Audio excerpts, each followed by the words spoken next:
Պարոն Պետրոսյան, Իսրայելի կառավարությունը ճանաչեց հայոց ցեղասպանությունը, սա փորձենք հասկանալ իրենից ինչ է ներկայացնում, որովհետև ոչ վաղ անցյալում 2020 թվականի 44-օրյա պատերազմի ժամանակ նա գործուն աջակցություն էր ցուցաբերում նույն Ադրբեջանին։ Հետևաբար այս քայլը դիտարկվում է որպես բարի կամքի դրսևորում Հայաստանի նկատմամբ, թե պարզապես սա հերթական ժեստ է Թուրքիայի հանդեպ։ Շնորհակալ եմ ավաղ Իսրայելի կառավարության ճանաչումը որևէ կապ չունի, առնչություն չունի Իսրայել-Հայաստան հարաբերությունների, անգամ Իսրայել-Իսրայելահայ համայնք հարաբերությունների հետ։ Այն բացառապես պայմանավորված է Իսրայել-Թուրքիա հարաբերություններում վերջին շրջանում անընդհատ խորացող լարվածությամբ, ճգնաժամով և տարածաշրջանային մի շարք զարգացումներով։ Կստաց 2023 թվականից, երբ որ Իսրայելը սկսեց Գազայի հատվածում ռազմագործողությունը, հարաբերաբար այդ լարվածությունը արձանագրվում էր երկու երկրների միջև հարաբերություններում, թուրքական կողմը առաջիններից տարածաշրջանում, որը ամենասուր և կտրուկ կերպով մեղադրում էր Իսրայելի իշխանությունների Պալեստինցիների ցեղասպանության մեջ, Գազայի մարդասիրական ավետ իրականացնելու մեջ և այսպես ասած բավականաչափ հիմնավոր էր մեղադրում։ Դրան ի պատասխան ուրեմն երբեմն իսրայելական կողմը հիշատակում էր հայ ցեղասպանության խնդիրը, հետևյալ պայմանական շեշտադրում, որ ցեղասպանությունը իրականացած երկրի հաջորդ իշխանությունը իրեն ունի դասեր տալու Իսրայելին մոտավորապես այս տրամաբանությամբ։ Այսինքն առաջինը այս երկրում ռետորաբանության սրումն է, երկրորդ պարզը տարածաշրջանային գործընթացներն են։ Մասնավորապես մենք գիտենք, որ Իսրայելի կամքին Իրան Միացյալ Նահանգների հարաբերությունների կարգավորման գործընթաց են ընթանում և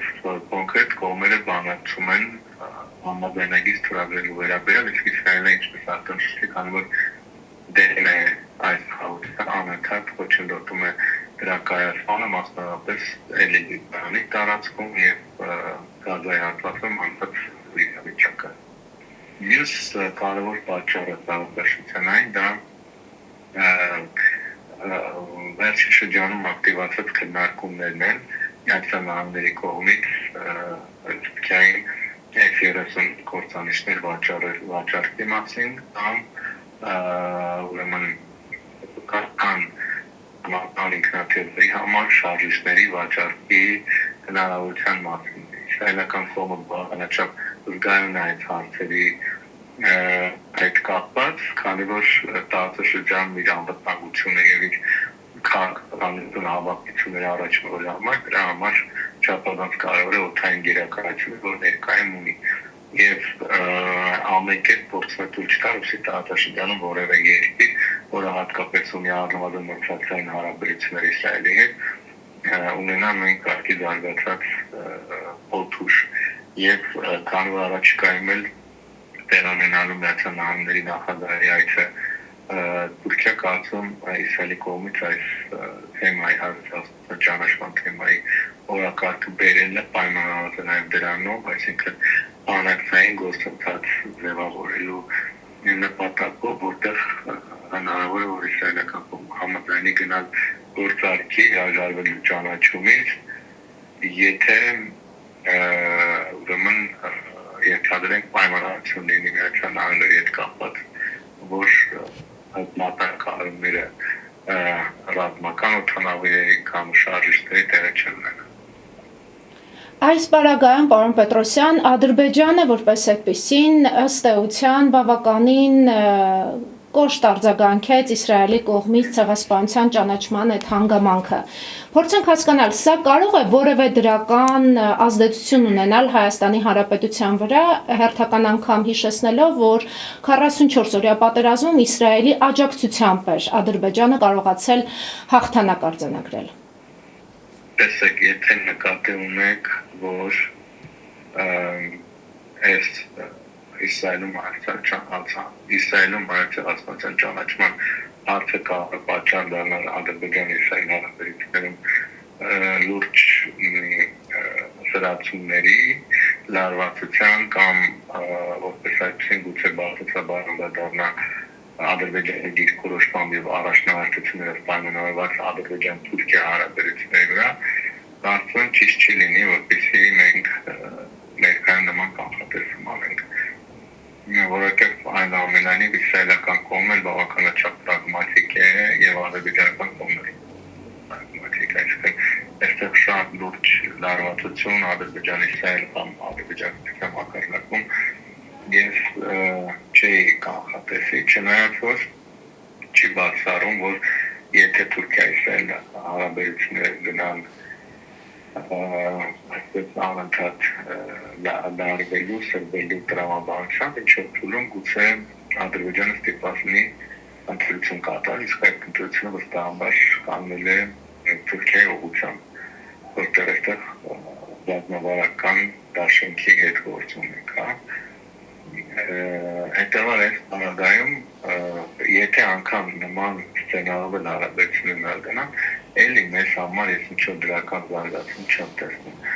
Ամբողջ խնդիրն այն է, որ այս process-ում մենք չպետք է փորձենք գտնել մեզ համար դրական զարգացումներ։ Միակ դրական զարգացումը իհարկե կլինի Իսրայելի ճանաչումը, իհարկե շատ ավելի ընդմելի կլիներ, եթե այդ ճանաչումը լինի վերջնական եւ այսինքն ճանաչել նաև Իսրայելի Քնեսեթի կողմից եւ այդ ճանաչումը լիներ բարոյական եւ իրավական հիմքով, այլ ոչ թե ներքաղաքական շահերով գործող վարչապետի, գործող կոալիցիայի, բայց քանի որ դա չկա, անգամ Իսրայելի ճանաչումը պետք է դրական համարել զուտ այն առումով, որ եւս մեկ պետություն ճանաչեց մեզ ուրեմն ազգային ավետը, բայց կրկնում եմ, այստեղ մեր հատկապես Հայաստանի համար շահեր փնտրելը այնքան էլ ճիշտ չէ, որտեղ սա այն մակարդակի խաղ է Թուրքիայի եւ Իսրայելի միջեւ, որը փորձում է ընդլայնել իր մասշտաբները, ներգրավելով Միացյալ Նահանգներին, օրինակ Ադրբեջանին եւ այլն։ Որքանով է հավանական համարում Քնեսեթի կողմից ցեղասպանության ճանաչումը։ Եթե այնտեղ չեմ իմ գնահատմամբ կա լիովին բացառելը ճիշտ չէ, կա հավանականություն, բավականաչափ փոքր հավանականություն։ Իսկ դա պայմանավորված է իմ բարոմելապես, ինչպես արդեն նշեցի, առաջիկա ընթացքում Միացյալ Նահանգների ղեկավարության նախագահի տարածաշրջան այցով եւ մինչեւ այդ գուցե ինչ-որ երևացող կամ չերևացող բանակցություններով, եթե փորձարվի Իսրայելի համար որևէ այսպես այլ շոշափելի հաղթածներ առաջ գուցե Իսրայելը հրաժարվի Քնեսեթում խնդրի ուրեմն քվեարկություն։ Եթե ոչ դառնալու կարծում որ դրա հավանականությունը մեծ է, այսինքն այս անգամ մեծ է հավանականությունը, որ կարող է Քնեսեթը ճանաչել, չնայած որ ինքս դեր է հավատում, բայց տրամաբանորեն գործընթացները տանում են նրան, որ գուցե Իսրայելը փորձի այդ հավաքական օգտագործել։ Պաշտոնական Երևանից որևէ արձագանք չի հնչել հենց Իսրայելի կողմից այս ժեստին։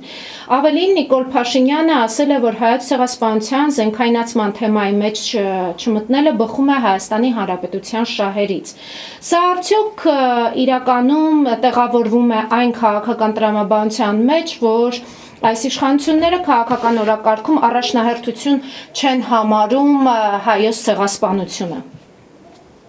Իրականում դուք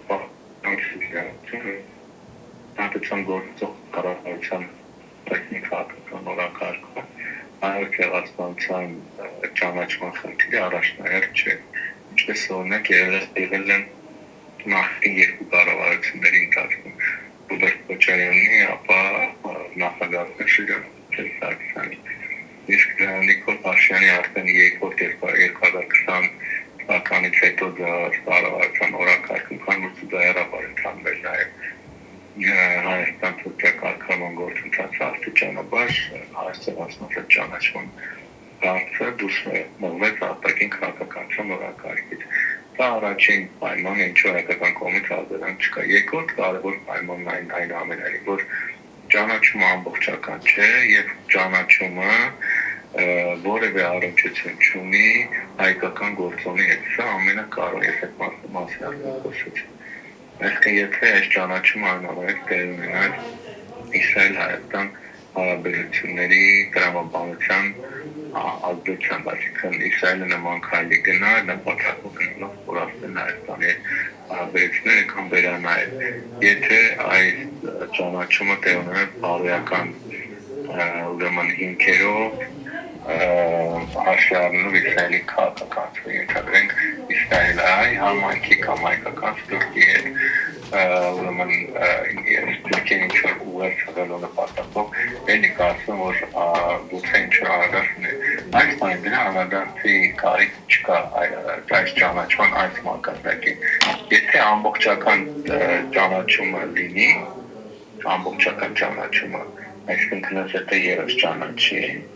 այդ դեպքում կարծում որ այսպես գոնե նվազագույն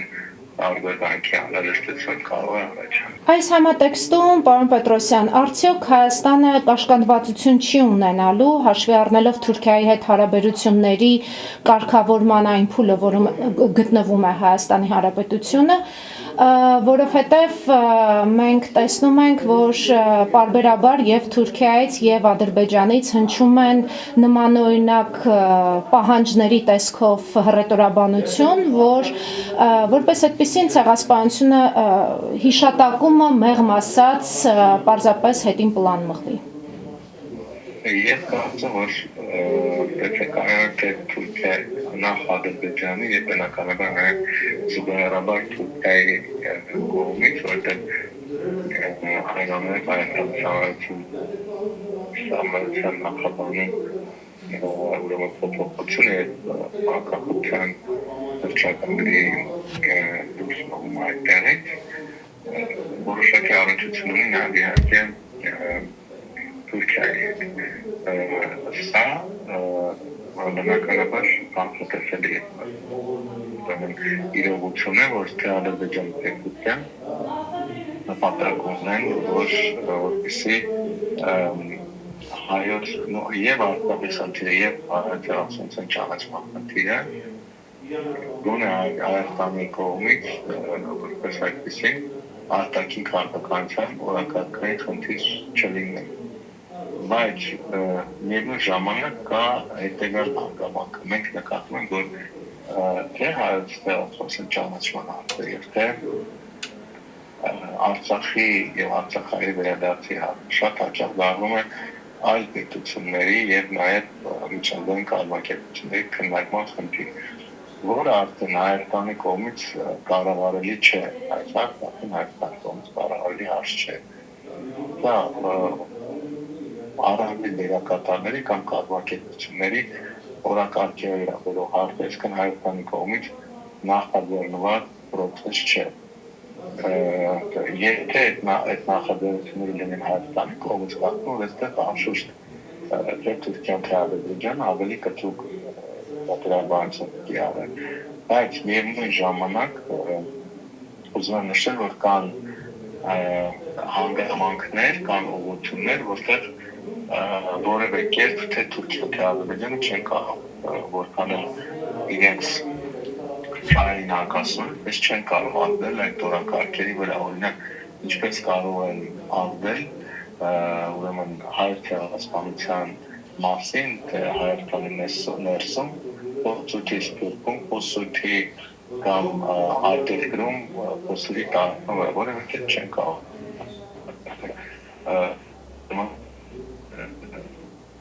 պատմական ջեքերի հաստը եւ Հայաստան մանոթատ փոստերը այդ մասի միջոցառումները իրականացվել են, այսինքն այստեղ կան իրողություն, նույնը Արցախի էթնիկ գտումը, նա արդեն կայացված է եւ թե Հայաստան չնայած Հայաստանի իշխանությունները ինչպես առաջ չեն մղում հայ-ցեղասպանության ճանաչման հարցը, այսինքն առաջ չեն մղում Արցախի Արցախի վերադարձի հարցը, բայց թե Հայաստանում թե Սփյուռքում թե միջազգային կառույցներում այս խնդիրը անընդհատ շոշափելի է, այդ կրկնում եմ այստեղ Հայաստանի Հանրապետության ներգրավվածության հարցը, որը կանի որևէ կերպ չի կարող դա թիրախավորել Հայաստանի Հանրապետության։ Չնայած որ եթե հարաբերություն տեսնեն Թուրքիան եւ Ադրբեջանը բնականաբար փորձել են կիրառել, այսինքն եթե նրանց պետք է որ ինչ-որ կերպ հիմնավորեն թե ինչու դեպարտավորություն չեն իրականացնում, ասենք Թուրքիան սահմանը մասնակցել չի բացում, նրանք կարող են նաեւ ենթադրենք այդ իրողության այդ զարգացման հողմանները ենթադրենք հիմա Իսրայելի Քնեսեթը եւս ճանաչում է հայտարարությունը հայկական կողմից ինչ-որ ողջունի դառնում է կամ ինչ-որ հայտարարություններ իջեցնում եւ կողմը կարող է հանգիստ դրանով անելով ինչ-որ ժամանակ կրկին դեպքի կարգանում գործընթացը։ Այս դրանով է նաև պայման Նիկոլ Փաշինյանի հայտարարությունը, որը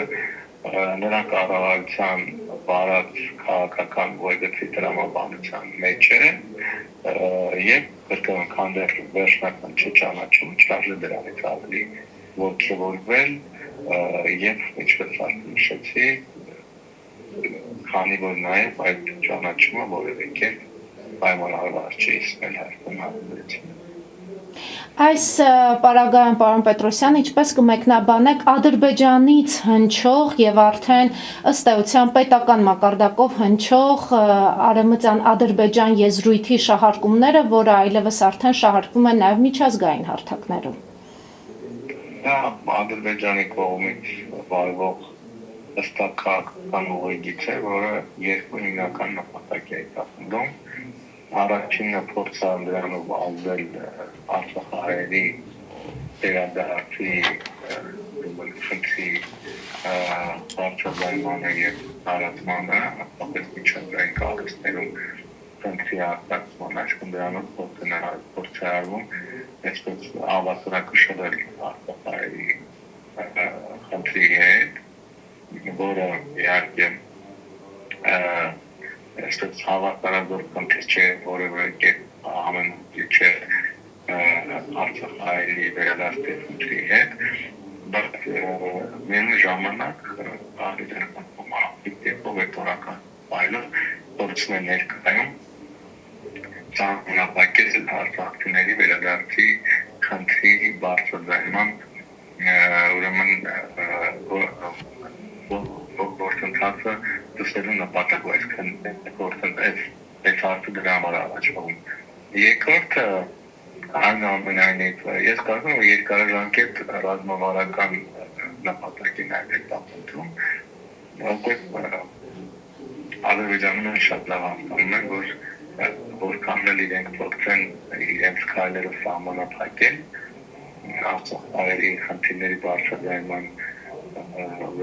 գործընթացը, դա ամբողջովին սահմանափակելու հնարավորություն չկա։ Քանի դեռ մեր հարևանությամբ կան արտադրություններ, ովքեր թողել են իրենց տունը, ովքեր թողել են իրենց գույքը, թողել են իրենց գերեզմանները, իրենք անընդհատ հիշել են այդ մասին, փորձել են բոլոր հարմարավետերով բարձրացնել այդ մասին։ Եվ դա փակել, դա սահմանափակել, այդ գործընթացը կապել հնարավոր չի լինելու։ Իրենք շատ լավ հասկանում են եւ դա հասկանալով զուգահեռաբար շատ ավելի մեծ տեմպերով առաջ են մղում Արևմտյան Ադրբեջանի խոսքը, որպեսզի ինչ-որ փուլում արդեն այդ թեմայի բարձրացմամբ չի բացառում նաեւ քաղաքական օրակարգեր ձևավորեն Հայաստանի հետ հետագա հարաբերությունների ընթացքում, եթե այս կարգավորման գործընթացը ունենա հանգուցալուծում։ Պարզը որ ներկայում որևէ կերպ այդ Արևմտյան Ադրբեջանի խոսքը առարկայնալու տարբերակ չունի, քանի դեռ Հայաստանի Ադրբեջանի միջև հարաբերությունները կարգավորված չեն, քանի որ Սահության համաձայնագիր չկա, սահմանները բաց չեն, բայց երբ որ կարգավորման գործընթացը սկսվեց կազմում, ադրբեջանական կողմը կորցրել է ավելի առարկայել այդ թեման եւ այսպես կորցրել է Հայաստանի հարաբերությունների կառուցման գործընթացում առնվազն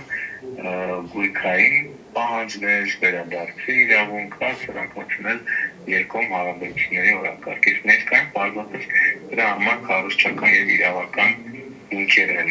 ստեղծում, քանի որ ես արդեն նշեցի, այս բանին այդ Արևմտյան Ադրբեջանի թերոսույթը եւ ընդհանրապես խնդիրը իրականանալի չէ երկրի վրա։ Շնորհակալ եմ, պարոն Պետրոսյան։